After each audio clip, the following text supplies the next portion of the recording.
বাজনা থামাতেই হবে এখন। আব্বা দেখছো ঘটনা কিন্তু ঘটায় ফেলেছি আব্বা। আরে আব্বা মানে সালাম করি, মুখখান ওপেন করে দেখো।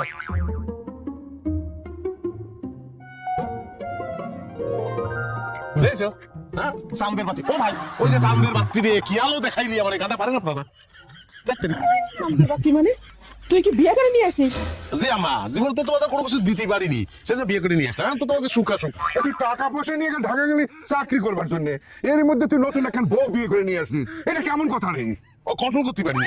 আব্বা হয়েছে কি, মানে এত সুন্দর মেয়ে দেখে ভাবিছি হাতছাড়া করা ঠিক হবে না, বুঝছো? তুই কয়ে গেছিলি যে গাড়ি বাড়ি না করে বাড়িতে ফিরবি না, আর তুই কি নিয়ে ফিরলি? আরে দূর থেকে কি করছো তুমি? তোমার কাছে গাড়ি বাড়ি বড় হলো, এরা একটা সুন্দরী বউ নিয়ে আইছি আমি। হ্যাঁ, এই বই তো মার্সিডিজ লেভেলের একটা বউ। আমার কাম কিছু কিসের জন্য? আজকে একটা আনন্দের দিন, সুখের দিন, নাচবা গান করবা, তা না গ্রামে এত বড় ঘটনা কেউ ঘটাতে পারিছে?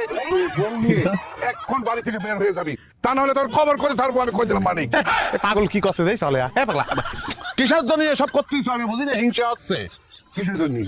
বলি তখন খারাপ লাগবে না? আমি এরকম একটা সুন্দরী বউ বিয়ে করে আনিছি, তুমি নিজে তো একটা সুন্দরী বউ এরকম বিয়ে করে আনতে পারো নি। এই কি করলি? তোমার খাওয়ার কি করলো?